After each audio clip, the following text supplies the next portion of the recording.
Hello, everybody. Welcome to tonight's live stream. Very, very excited about this. Are you interested in starting your own faceless Sorry YouTube about motivation that. channel? I have my phone over here so I can watch your, not watch your, but respond to your comments while we're doing this. But for some reason, it started auto playing. This is live. So welcome. If you are new here, my name is Mallory Grimste. I am a licensed mental health therapist, but I like to just remind you that social media is not psychotherapy. And while I am a licensed psychotherapist that's licensed to practice in the states of Connecticut and New York, this is not psychotherapy. So this is just informational for your own self-help usage and education. It is to be used at your own risk. And of course, as always, if you are needing to speak with somebody for a condition or need more consultation or personal advice or input, highly recommend that you link up with somebody who is licensed and local to you to practice. Makes a huge, huge difference. But let's get started. So I'm actually going to start off with, I totally missed this and I'm so sorry, but this was sent to me back in February from Fatima over on Instagram. So it actually wasn't a YouTube comment, but I'm going to start with theirs because they were so, so patient and so, so kind. They happened to message me recently and I saw the previous message. I was like, oh my gosh, I can't believe that I totally missed this. And it's very timely given the news that the let me say that in English, that the U.S. Surgeon General just said. Fatima said, I love your work, Mallory. I was wondering if you think that it is a good idea for teens to make online friends. If so, why or why not? And what can be done to make online friends safely?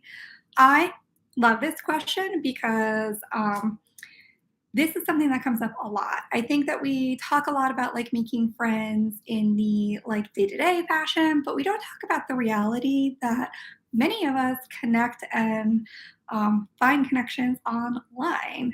I mean, dating apps are where most people find partners in the adult world.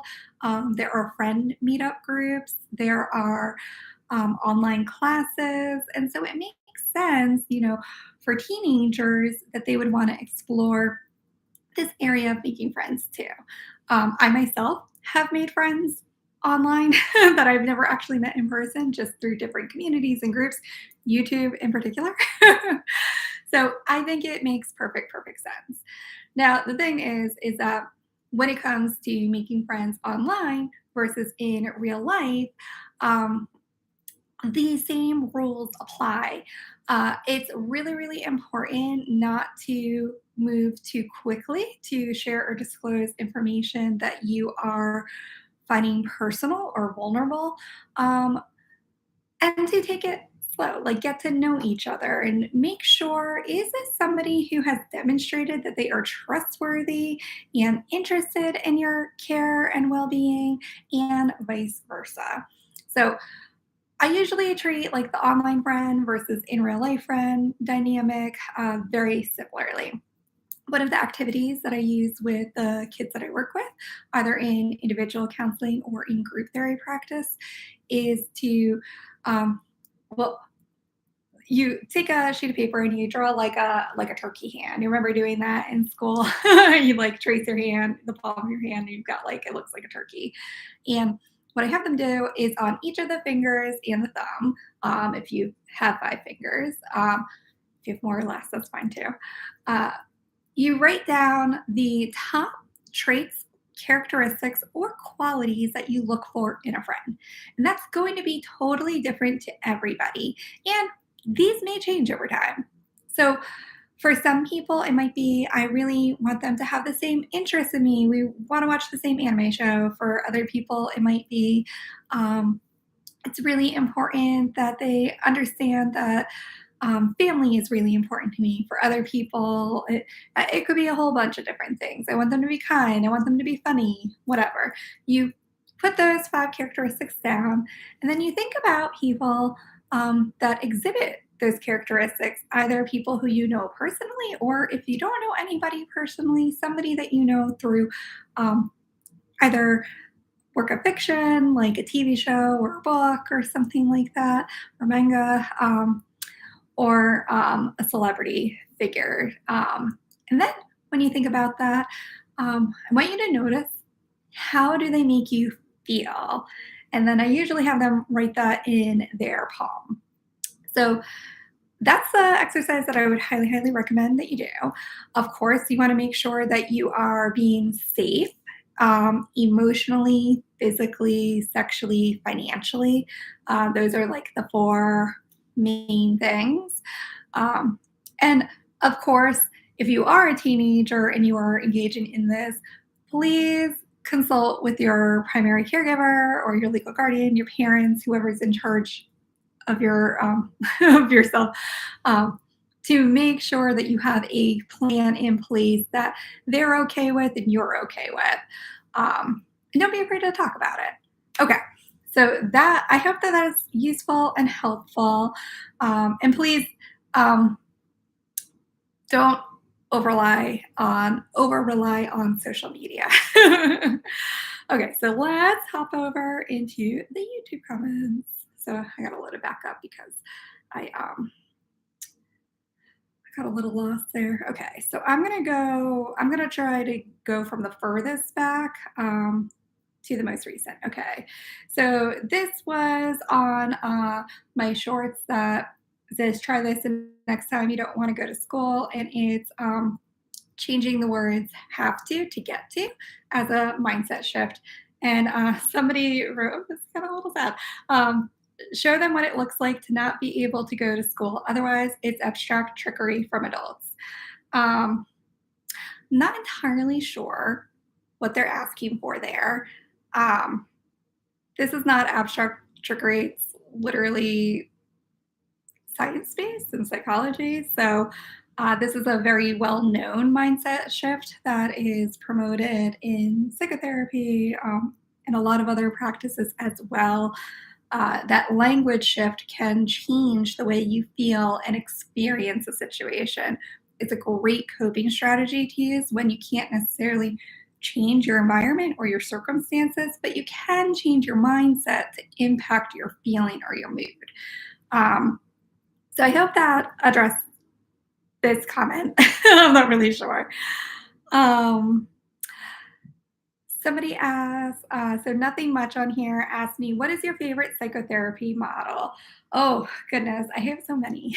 So I will just throw out there real quick. So I practice from an eclectic standpoint. So I do tend to primarily practice from a DBT, or dialectical behavioral therapy informed practice.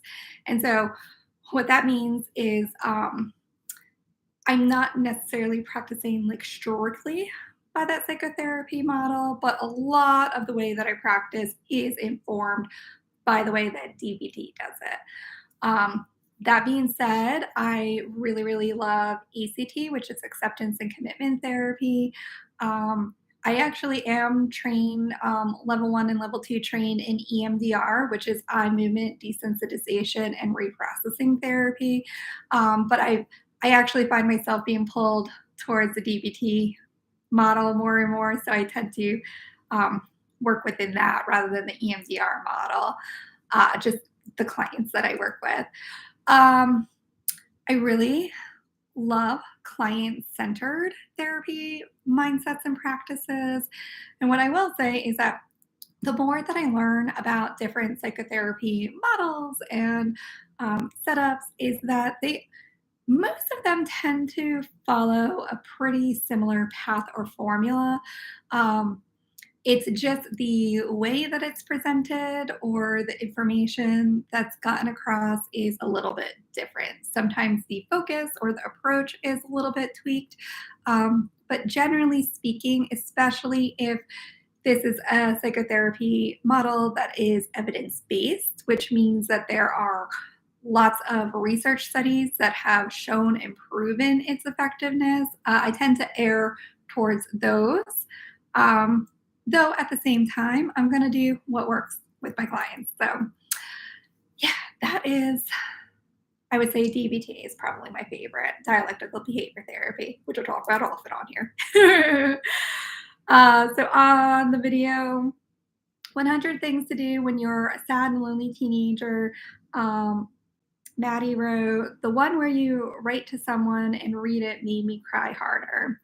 Oh, I hope that was a cathartic cry and not a um, feeling more sad and lonely. So I'm hoping that's what that was. Oh, hello, Glenn. Welcome. I'm glad that you're here. Okay, so next up, oh, and if you are here live or in the future, if you have something that you want to ask, feel free to drop it in the comments. If you're here live, I'll answer it right now. If you're catching this later on the replay, I will probably do that in a future video. Okay, so next up, Flourish said, great video, and it's great to see your channel grow. Keep up the great work. Thank you. So that's Joe. If you guys don't know, they are also a psychotherapist. They are based in England, I believe. She's got a great channel called Flourish. Highly recommend. Go check her out. She's lovely, and I love her accent. I'm sure she thinks I have an accent, but to me, she has an accent. Okay, so this one was here's how to tell your parents you want to die. And oh gosh, cannot say. Here's how to tell your parents you want to die and get help. So this person, officially Quinn, wrote, now, is it normal to feel regret after having a mental breakdown? And is it weird to feel guilty about writing a note to try to talk to your parents? Um, Totally normal. So that feeling of regret that you're having after an experience of a mental breakdown, I'm not sure when you say mental breakdown, what capacity that's looking like or feeling like, but it is very, very normal to have some sort of mixed emotional experience because it does surface up a lot of different things. It's one of the reasons why, if you've ever completed a suicide risk assessment with somebody or a full psychotherapy assessment, and it comes out that you have experienced suicidal thinking or self harm, we literally will ask you, well, how did you feel afterwards? Like, did you feel remorseful? Did you feel regretful? Did you feel relieved? There's lots of different emotional experiences that you can feel after a heavy or intense emotional experience, which is great if you can actually identify it. You're already like a step ahead, which is awesome. Now, psychotherapy is where you can really kind of delve into, okay, what is that emotional experience trying to do for me? And what can I do to either, if it's an emotional experience that you want to continue feeling, how do I continue that? If it's something that you want to pivot or change directions, how can you do that? And then is it weird to feel guilty about writing a note to try to talk to your parents? Absolutely not. So again, that feeling is just trying to bring your attention and awareness to something about that experience. A lot of times people tend to confuse guilt and shame. And so guilt is, I feel like I did something that was a bad thing. Shame is similar, but it's a little bit different, where shame is, I feel like I am the bad thing. So if it's guilt that you're experiencing, it's probably because you're feeling empathetic and compassionate, and you know that by sharing this with your parents, that it's going to bring up some difficult feelings for them too. Now, I don't want that to stop you or to deter you from sharing that with your parents. Most parents want the best for their children. I can't say all parents, of course, because I don't know all parents, and I've met a few, but I will say the majority of parents, that if they're taking the time to care for you and listen to you, they do want the best for you. And so when your kid hurts, you tend to hurt too, even if it's something that in the long run is going to be healthy and beneficial for them. The first step is cluing them in so that you can have that ongoing and open dialogue with them. Glenn, you sub to their channel too. They're pretty great. I think you're talking about Joe, right? On Flourish. I love her stuff. Okay. So this was on this is a longer one, so I have to open it. Okay, actually, I'm not going to read this one. I'm going to respond to this separately because this is a lot of information. And I also think that you'd probably be better served by reaching out to a crisis line in your area. It's looking like I'm going to respond to this separately. So again, social media is not psychotherapy. This is not a crisis line or crisis information. Um, it's really important to link to the people and the resources that can help you at your time of need if you are in crisis, uh, whatever that means to you. Okay. So this was on the Cope with Morning Anxiety with Me 20 Positive Affirmations for Teens. This person, Ashanta, said, these affirmations still apply in adulthood. Yes, they do. I personally use them myself.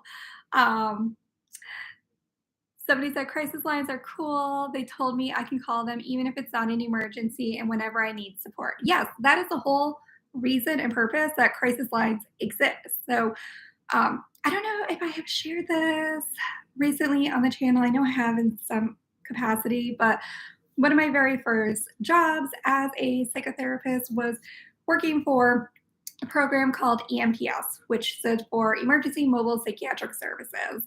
And it literally is Connecticut's version of like 911 for mental health.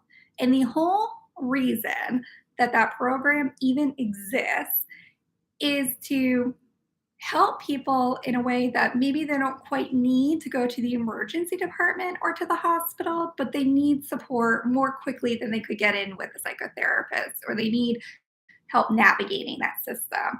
So, crisis lines and crisis programs like that are great intermediary. And a crisis is ultimately defined by what is a crisis for you. So, a crisis, technically speaking, if we want to get real nerdy about it, is when your coping skills are no longer matching the relief you need from the problem that you're experiencing. That's all that crisis is. We tend to, on average, if I'm remembering correctly from my class in grad school, which was many years ago, but this always stuck out to me that on average, a typical person experiences anywhere from 3 to 7 crises a day. Now, that does not always mean that you fall into a mental breakdown every single time. Usually, you hit like a crisis point and you cope and figure it out. So, has anybody ever had the experience where they are like I tend to misplace my glasses like all the time or my keys, even though they're always in the same spot, right? But if I misplace them and I usually I'm like, oh, okay, I'll like retrace my steps, I'll find them. But if I misplace them and I'm like in a rush, I have to go somewhere, suddenly I'm like, I feel very panicky, right? So that would be kind of a crisis. And thankfully, I am a psychotherapist. I know a lot about coping skills and coping strategies. And so I use them a lot. And so I will take a deep breath and just retrace my steps and figure it out. Um, when you're learning how to use crisis, when you are learning how to use coping skills, it can be a little bit more challenging in the beginning and in the start. So be kind and be patient for yourself. It'll get there. So Glenn said, thanks for defining a crisis. I never knew that. Yeah, isn't that helpful to know that? Yeah. Okay, um, so this was on a poll that I had asked about to pick a genre of music to listen to for the rest of your life. Sometimes we do silly polls on the community tab. Uh, and this person says, metal sounds very mean and aggressive, but some of the nicest people I've known have been metalheads. It's honestly just a really awesome and diverse genre. Random human, I would absolutely agree with that. So a little personal thing for y'all. When I was in high school and college, I was very into metal music. My first concert in Connecticut, because I went to college in Connecticut, um, was Throwdown, Children of Bodom, Fear Factory, and Lamb of God. So if you know anything about metal, like metal. Um, And I was so disappointed because I can't anymore. I'm a little bit older and a little more fragile, but but at the time I was very into like the mosh pit, and I was so disappointed because I would run into the mosh pit and there was like this big guy that would just come in and like lift me up and place me on the outside. And he was like, "I'm so sorry you keep getting caught in there." And I'm like, "No, I'm trying to be in there." um, Clearly wasn't like asking for consent or permission and asking if I was okay, just kind of assuming that I wasn't. Um, but yeah. So Glenn said, my glasses are clear, so I can never find them, then blur into the surroundings. Oh, so my glasses, they're actually dark frame, as you can see, but my eyes are really, really bad. These are very, very thick. So I understand about the blurring. Everything gets blurry when I don't have my glasses. Okay. Um, Kayleen on 100 Things to Do When You're a Sad and Lonely Teenager. Man, that video keeps popping up. It's like a really old one. I'm so sorry for the quality on that one. So Kayleen said, I'm sad because my sister said I look stupid with bangs because I cut my hair last night. Oh, Kayleen, I'm sure you look beautiful. Um, the really important thing, of course, is how do you feel about your bangs? Like, do you feel good about them? Do you feel confident about them? As somebody who grew up with two sisters, sometimes sisters can be quite mean. They can be great and loving and caring as well. Janice and Cassie, if y'all are watching, I love you. But like, when you're young like that, you can be a little mean. So um, if it's truly hurting your feelings and you want to express that to your sister, I would highly recommend that. Um, Sometimes people don't always understand the impact of what they're saying. They tend to focus on the intention. So if you can communicate, like, hey, that really hurt my feelings, like maybe don't comment on that or keep that opinion to yourself, that would be great. Okay, how do you handle your depression? This was a post that we did on the community tab, and Karina said, music is life. Yes, I love music. Music just in general, listening to it, making it, all of the above, it's great. And what's interesting is, again, you just want to be careful and considerate. Any coping strategy can be healthy or unhealthy depending on how it's impacting you. So you always want to be asking, is this helping or is this hurting? There was a study a few years ago that found that listening to music when you are depressed, or listening to depressing music when you are depressed, can either make your depression better or make your depression worse. Yes, that was the outcome. Which on the surface here, it's probably like, what? But it does make sense. So they kind of went more into it in the article and into the findings that if you are somebody who, when you are depressed, you find yourself ruminating or thinking or overthinking about all the reasons that you are depressed and how sad you are and yada yada, listening to music that elicits a depressed feeling can actually contribute to those ruminating, overthinking, obsessive thoughts. So that can actually worsen your depression. On the flip side, if you're somebody whose depression is fed by feeling lonely and disconnected and misunderstood, listening to music that is depressing when you're feeling depressed can actually help you feel connected and close and understood. And that can actually help to heal your depression. Now, I don't know if y'all have been following the news or anything, but the United States Surgeon General recently has been pushing this big campaign about how loneliness is a huge problem right now in America, and I would probably guess to say worldwide. Um, and we know that the way to heal loneliness is through moments of connection. It's one of the reasons why I think psychotherapy works so well, is because we are literally creating moments of connection each and every time we have a session, whether that's in a group therapy dynamic or in individual counseling. Doing these lives is a moment of connection, I'm hoping. Glenn says, it sucks when you get sad about being sad, so I don't think depressing music would work for me. Yeah, absolutely. And I'm so glad that you know that about yourself, because building that self-awareness and that mindfulness is a key step to figuring out what is going to work for you. And so it's great, Glenn, that you were checking in about what is helping and what is not helping for you so that you can make those adjustments. And I'm hoping that your comments can contribute and help other people who are dealing with this too. So thank you. All right, so let's go on to the next one. Uh, this person was on coping with body image struggles, 5 therapists approved ways to improve your self esteem. Pepper says, "This is so great and I appreciate it."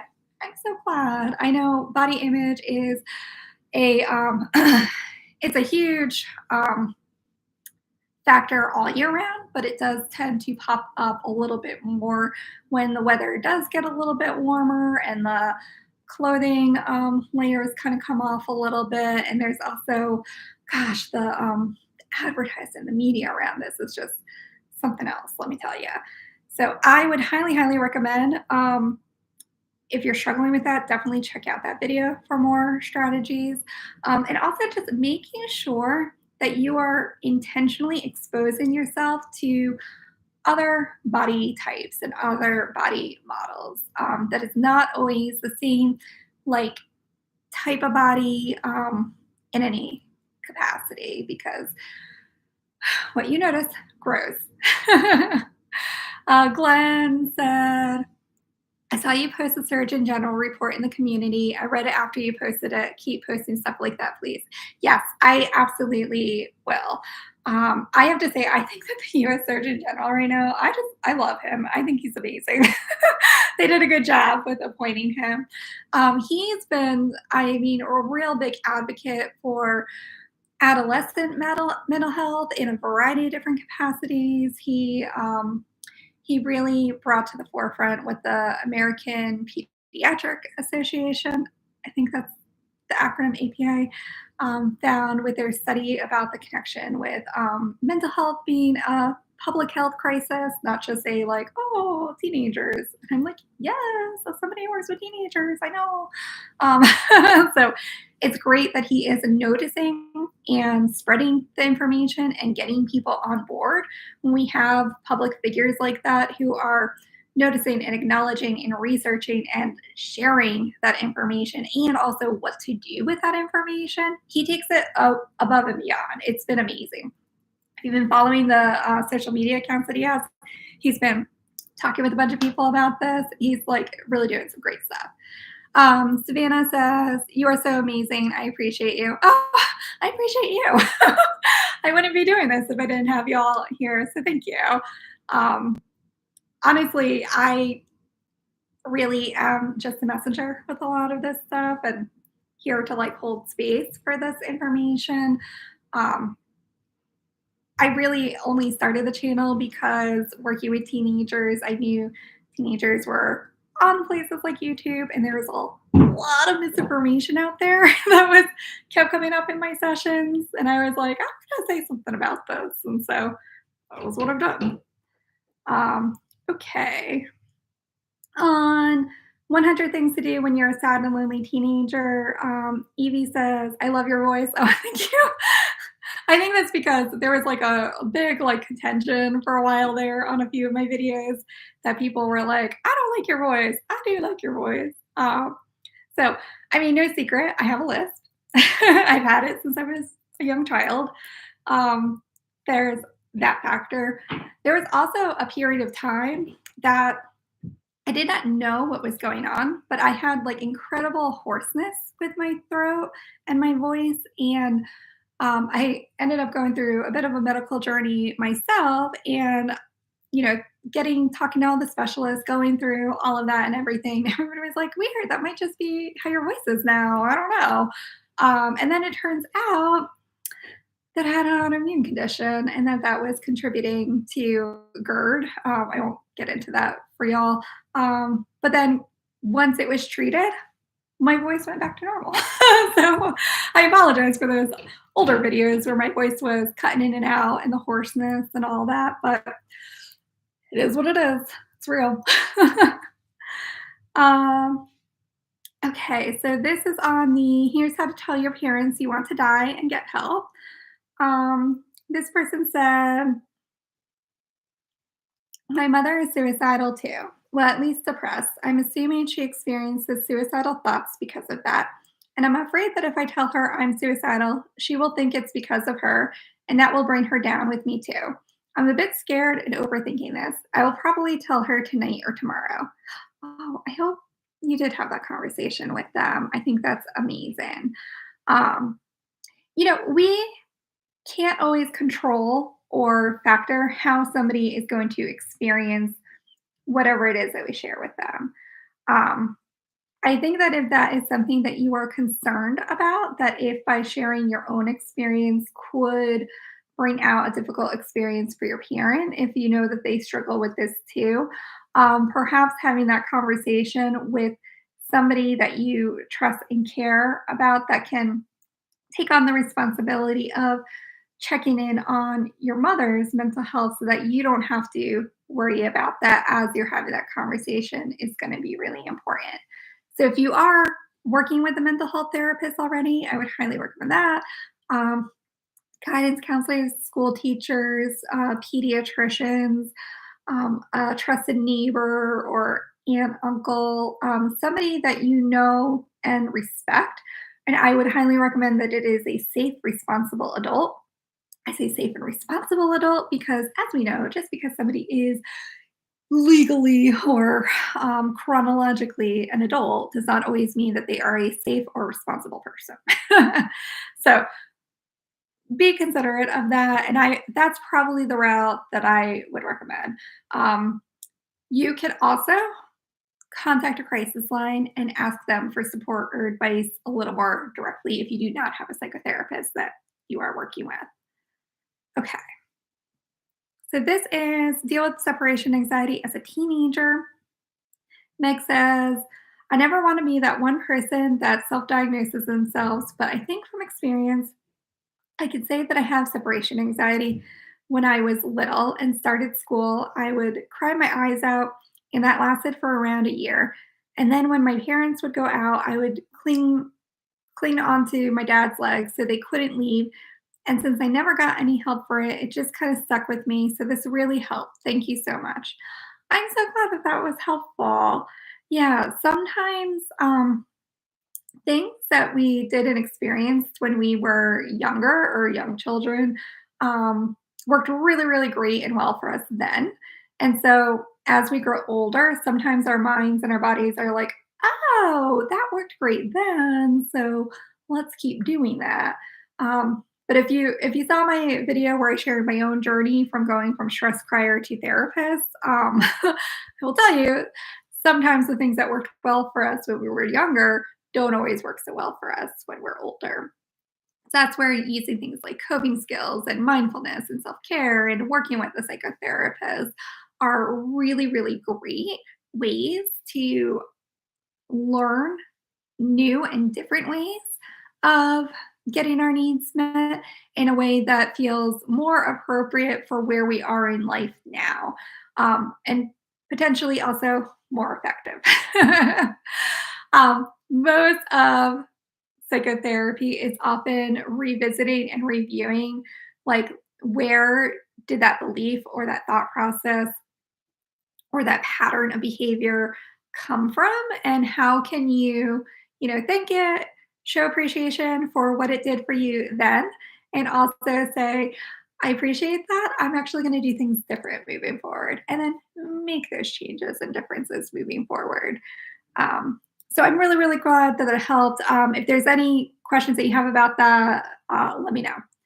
Okay, I'm going to take some water because that horse throat is coming back. Okay, Glenn said, I was diagnosed with separation anxiety. Looking back, it was obvious. Self diagnosing can be bad, but noticing patterns about yourself is impressive. Yes. If you think that you are noticing signs or symptoms that could be something that could be diagnosable, it's always beneficial to consult with somebody who is licensed and experienced to diagnose in that area. Um, there's a lot of misinformation out there about symptoms of different diagnoses and sometimes some made up diagnoses. I used to actually work for a local hospital here in Connecticut, and it was a teaching hospital. So there was lots of students and residents that would come through, and sometimes some of them, as they were learning in their practice, would get really excited about like a paper or theoretical thing that they read. And so they were seeing that like everywhere, or they were like, oh, this is the diagnosis. And I would sometimes have to kindly and gently remind them that we had to diagnose based on the DSM, not on theoretical things, which I have a lot of mixed feelings about the DSM. um, but we are limited in that capacity. So sometimes, like what we do to treat symptoms doesn't always line up with diagnosis and vice versa, in the sense that, not that it doesn't line up. Let me back up and say that a little more clearly. Um, when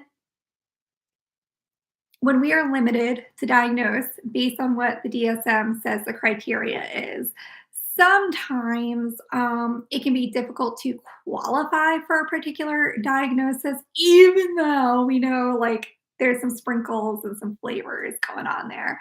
Um, that should not ultimately impact you accessing treatment or care, in the sense that more often than not, diagnosis is really, really great for um, driving treatment decisions, exploring different interventions or approaches.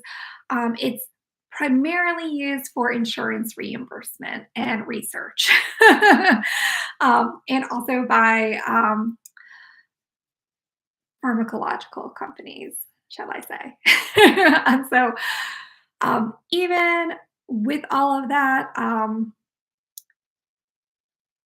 if the symptoms that are impacting you are being treated, whether or not the diagnosis exists, um, that's the important thing. You always want to be treating what's actually happening, not like what the piece of paper says necessarily. Though, of course, you want to consider that and get an appropriate diagnosis, not to say, like, I saw a TikTok video where somebody rolled their eyes and they said that that meant that they have autism. And so now I have autism because I rolled my eyes. Um, Most people roll their eyes for a variety of different reasons. That could be symptomatic of a lot of different conditions. It's in context. Um, okay, so um, I don't know if this is all L's or all I's, but this person said, I went to therapy in person a few days ago for the first time, and I feel so guilty afterwards because I didn't express what I wanted to say. Is it normal? It's been my struggle. Yeah, so I like to remind people. So my client assessments are generally about 45 minutes at first meeting. Actually, all my meetings are about 45 minutes, the way that I've worked my scheduling and everything. And I like to remind people that while we are, that first meeting is a client assessment to gather background information in order to make an initial diagnosis and recommendation for treatment. It's also their opportunity to ask me questions and get to know me as a psychotherapist. And it should be for you too if you're meeting with a new therapist. Um, it is impossible to get every single piece of information in that first meeting. So we were talking earlier, I don't know if you were here earlier for this, about making friends online. There's an element of building trust that needs to happen. And that is true in psychotherapy too. So most mental health professionals understand that and appreciate that it can take time to build and establish a safe emotional space for that sort of trust to build. Um, there was, oh, what is his name? Dr. Bruce Perry, I believe. He co-wrote a book with Oprah, which is like pretty cool, in my opinion. But he is a very well-known and respected, I believe, psychiatrist that specializes in PTSD. Um, I got to see him speak in a virtual conference this past year, and I love him. He also feels the same way about diagnosis as I do, and I'm like, yes, Dr. Perry thinks that. Me too. Um, and one of the things that he said, he's done a lot of research, him and his facility and his team that he works with, is that what they found is that when it comes to trauma treatment in particular, and I would guess that this probably translates to other areas as well. Um, it can take about 10 to 20, that's 10 to 20, which is 20 sessions, so separate sessions to build a level of trust to begin the trauma work, which is why most psychotherapists, like when people come in and they're like, how long will it take for me to get better or to achieve my treatment goals or be done with therapy? We don't know. There's no way that we can establish that, especially after one meeting. I know insurance companies want us to do that, which is really frustrating. Like, oh, cure you in 3 sessions, no problem. But it's not as simple as when you break a bone and you can literally watch a bone heal on average 6 to 8 weeks, right? As long as there's nothing else contributing or factoring into that. Um, so totally normal to feel that way. Um, I can't tell you how to feel, but I hope that I can give you permission that you don't have to feel guilty about that because we expect that you're not going to be able to share everything in one meeting, that it will take several meetings over the course of time because that's how you build that trust and establish that environment where you can share those things a little more easily. Similar to like when you meet a new friend and like at first, it's a little awkward. It's kind of like a first date, right? You're kind of like, are they gonna like me? I don't know. Do they like the things I like? I don't know. And then as you get to know each other, if you become better friends, um, sometimes you can get to the point where you can just like say a word and like burst out in giggles because it's like shorthand, like same things happens in psychotherapy. Like there are times where like kids come in and that I work with that I've been working with for a while, and they'll like say something, and I could just kind of be like, "Come on." I would never do that with a brand new client that I'm working with because we don't have that level of connection or support yet. So I'm hoping that that helps. Be kind and patient with yourself, and I think it's also okay to let them know, like, "Hey, I wanted to express more, I couldn't." Sometimes that's where some of the starting work can be in psychotherapy. In, how do I talk about my feelings or my experiences? Um, it's not a natural thing for everybody. Glenn said, a diagnosis can be hard to get. I paid 2,500 to get mine. Yeah, yeah. Sometimes, especially if you're doing intense testing, like neuropsychological or specialized evaluation, it can get quite pricey. Um, and then I'm not sure what the smiley face was for, but I'll take it. Thanks. And then Glenn said, Oprah, you get a diagnosis, you get a diagnosis, you get a diagnosis. Actually, Oprah would say, no diagnosis. Everybody's normal. Everybody's just adjusting to stress. So I couldn't do an impression of Oprah like that. I'm not even gonna try. She's a queen. I love her. But yeah. Um, but yeah, it is really unfortunate the way that our system is set up when it comes to diagnosing and diagnosis. It's a very um, political and monetarily driven thing. I'll just leave it there. Okay, so let's see what else we got here. Okay, so we just got a few more. So thank you all for sticking with me. So this was on the feeling depressed. Here's how to tell your parents and get help video. This says reminder to future me that I pulled it off on June 6th, 2023. Oh, was that yesterday? Yeah. Um, Sad it took me 3 years of increasing hell to get there. Hope the trend from now on will be upwards. Yay! Congratulations. I'm so, so glad that you were able to tell your parents and get some help. That's awesome. If you're catching this, Sinex? Sinex? Sinex? I'm hoping I'm saying that. I'm not sure. Um, if you are seeing this, let us know how that appointment goes. I love it when people take that step and they ask for what they need, they make that information known, and they're able to get the help that they very deserve. Um, very, very cool. I love celebrating that. All right. And then this one was coping with summertime depression, the other seasonal depression, which, so I will just real quick before I even read this comment. So, summer depression and seasonal depression are not actual diagnoses. They're terms that we use often. So, talking about diagnosis, these are things that we definitely have noticed trends and information around, and it still has not become a formal diagnosis. So, this is what I mean. Like, even if it's not like a diagnosis, it doesn't mean that we don't treat it. This comes up often in my practice, particularly with teenagers, because summertime is usually a time where they're like, I'm not in school. I should be feeling better. I don't have that stress. What's happening, right? We can like talk and process that a little bit more. Um, ooh, Elki, Alichi, I'm not sure how to say that, says, I can't move around because it's too warm. I don't have the energy. Yes. So different people respond to temperatures in different ways.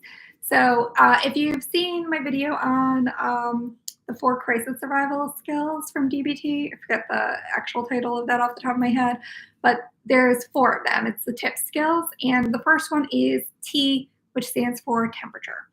And that's because when our bodies go through a period of stress, there's all sorts of like biological things that happen. And so for some people, their bodies tend to heat up or warm up. Other people, they tend to lose body temperature, so they cool down and they feel numb. I'm somebody who often tends to heat up in response to stress. And so, like, I get like sweaty, like dry throat, like the whole thing. Um, so, if I were to apply the temperature coping skill, I would do something to cool my body temperature down. It's why I earlier today I had on like a heavier. I always said I wasn't going to be the type of therapist that wore a cardigan, and I did wear a cardigan today. I was cold earlier, so I was wearing that. And then when I was getting ready for this, I was like, "Oh, cardigan is coming off because I know I'm going to be sweaty," and I am. Glenn says, "Where I am, it usually snows. Grass is greener on the other side, I guess." Oh, yeah, that is true. um, but if you're somebody like me whose body temperature tends to heat up, doing things to physically cool down your body temperature can be a quick way to adjust or cope with that change. So I'm hoping that some of the strategies in that video were helpful for you. And don't give up just because it's summertime. Okay, so I'm just making sure that I haven't missed anything else. Um,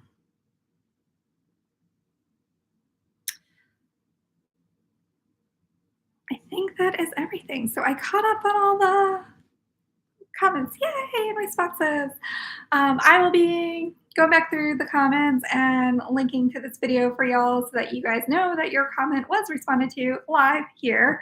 I'm really, really curious. Did you guys enjoy this? Is this something that you would want more of, or do you like more of the pre recorded version of things? I like doing these lives because I like the conversation aspect of it. I don't feel as alone. But I totally understand if you want like the production value, like that kind of thing, we can totally do that too. If you are on my email list, I did share a little while ago about the reason why I haven't been doing as many videos was one, I was showing up for live for the Kobe Skills Crash Course students for the past 5 weeks. It's been so much fun and amazing. Um, and two, my video editor terminated his contract with us, which I was really bummed about because he did a really, really great job. But his career path was taking a different direction. And so, we wish him well. I understand these things happen. But I've been without a video editor for the past few months. And so if y'all know of a video editor who's looking to help a mental health therapist on YouTube, send them my way. All right. right, I really, really enjoyed this with you all. I will just put a brief reminder out there that if you have not signed up for your free access to the self care bundle, please do that. Um, that program is going to be getting a makeover hopefully this summer if timeline works well. And it will not remain free forever. So get in now. It is just at um, MalloryGrimste.com /self-care bundle. Um, and said I can edit a potato by eating it. I do that too. Yeah. All right, everybody. I really, really enjoyed this with y'all tonight. Have a lovely and safe evening, morning, midday, whatever time of day this is. And if you're in an area that's being impacted by the air quality and the smoke from the wildfires in Canada, we are here currently in Connecticut. Please stay safe. Wear a mask if you have to go outside. And definitely keep those people in your thoughts. Yeah. All right, I'm really bad at ending these things, so I'm just going to say thanks for watching.